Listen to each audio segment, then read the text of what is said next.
So this poem is called Plot Twist.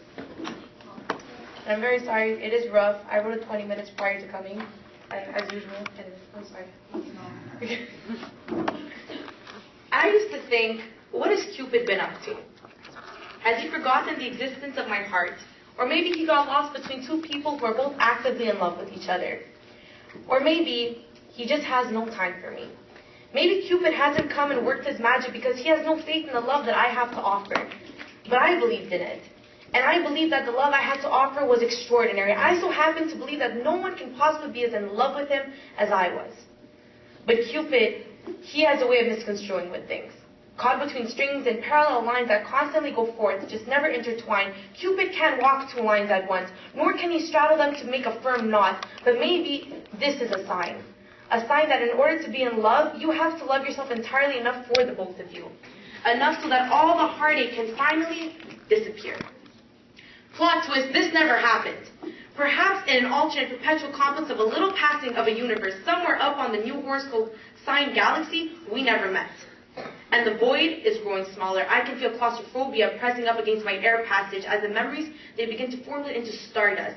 Just wrecked up rocks and specks of powder that never impacted any human contact, life even coexisted within two emotions.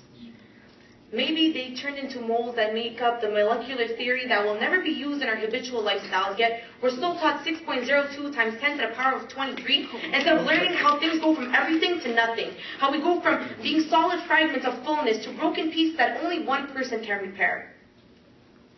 Plot twist. Our eyes didn't lock while I was trying to wrap my mind around the idea of gravity, and you didn't stick your tongue down my throat, and you didn't call me baby, even if it was just for one lonely night.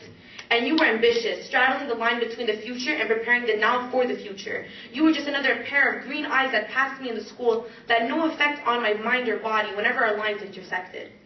Rated R was just a rating of a movie. Rated R was just some boy who never became the man I wanted him to. Rated R was so rated R, he scarred me at 16 and made me believe I would have nightmares for the rest of my godforsaken life. Rated R made me believe that love monster came out of me, screeching at any other pair of green eyes that I would lock eyes with.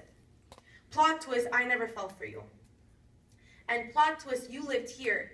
And I didn't have to formulate obsolete angles of distance, cross-connect dots to ensure myself that depth is supposed to be the only measurement of distance. Your hometown was just where my favorite movie took place. You were the boy I was going to cheer on at every home game in a way. But the problem was, every time that you came back home, you were still away. Far enough that I couldn't see what we were anymore. I realized that you were like baby teeth, thinking you were the parts inside of me I thought I desperately needed. But I grew, and I moved on. And you didn't break me, but you sure were a good lesson, because I shouldn't have fought to stay in your life, trying to repair your brokenness. You should have fought to keep me, so I could have gotten to see the gentle side of you. The pure goodness that no other soul got to touch. Plot twist, I vanished you from my elegy. Plot twist, you actually gave a fuck about my internal and external existence, because what kind of boy can you actually be if you were too scared to even call you a man? Because sleeping next to another never felt so right, and doing me wrong seems so right, and leading me on like you're playing the organ with my heart, pressing and pulling on different levels of my heart's catastrophe, suffocating.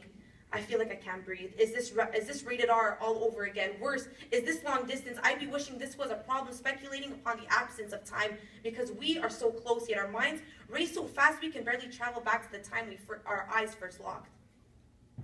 But don't tell me this is all in my head. This time, tell me what I'm feeling is going to be reciprocated. Make me forget about all the other pairs of green eyes. Make me live freely within my own body, loving life so ferociously we forget what it feels like to be sad. Because I'm done writing these broken love poems about boys who couldn't care less about the love I had to offer them or the words I even wrote about them. I'm done sleepwalking through heartache. And after all the numbness, it's time to prick myself with just a little tiny bit of happiness. A little bit of red wine and beautiful smiles that made me realize yelling plot twist, it sometimes surely does make all the difference. So plot twist, I survived heartache, and so will you. Thank you.